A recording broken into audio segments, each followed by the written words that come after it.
Catch Me If You Can is a true story based on the life of Frank Abagnale Jr. He is one of the most famous con artists in history. He assumed up to 8 identities, cashed approximately $2.5 million worth of bad checks. When he was caught, he was only 21 years old.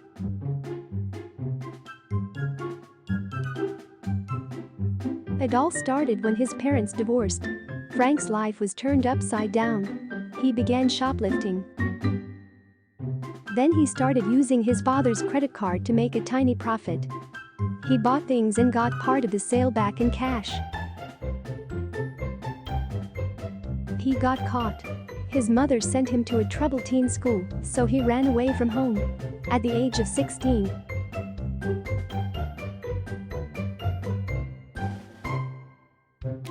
in real life, he had 2 brothers and a sister. He never saw his parents again, and his father passed away while he was in prison.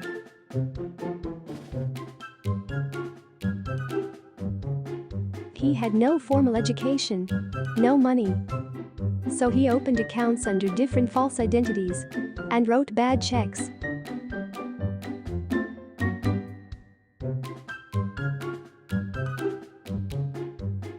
He thought that impersonating a pilot would make him look more legitimate when cashing checks, so he faked an ID card and license, called the airline, and claimed that he was a pilot who had lost his uniform at a hotel.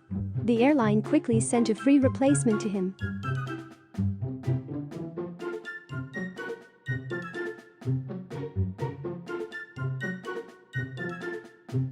He flew hundreds of thousands of miles with access to free hotel stays and meals, and he dated flight attendants.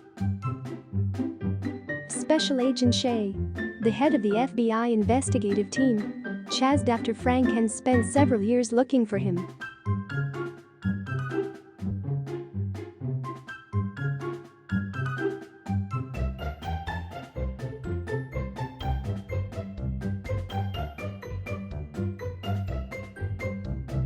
Frank moved to Louisiana when he learned about the police investigation. He forged Harvard law transcripts and passed the state bar exam. He started working at the office of the Louisiana State Attorney General. During that time, he met a physician who lived in the same building.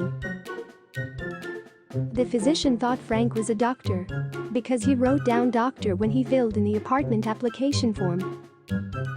He asked Frank to take a job supervising interns at a local hospital. Fortunately, the job didn't require doing actual medical procedures, just supervision and administration. In real life, Frank was arrested and escaped several times. In 1969, he fled the United States and went to France. But his ex-girlfriend, who was a French flight attendant, spotted his face on a wanted poster and called the police.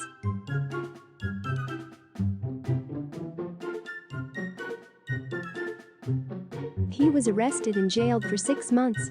Then he was extradited to Sweden. After spending another 6 months in prison, he was sent back to the United States to face trial. He slipped off the plane after landing, but he was caught and taken back to America and was sentenced to 12 years for forgery.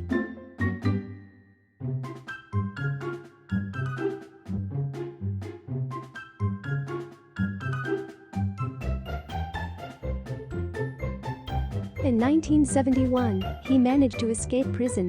The U.S. Marshal forgot Frank's detention. When checking into the prison commitment papers, Frank told the prison guards that he was an undercover inspector posing as a prisoner for a review.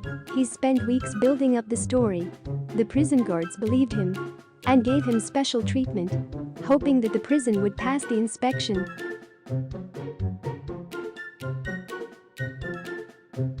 Eventually, Frank walked out of prison. 2 months later, he was rearrested.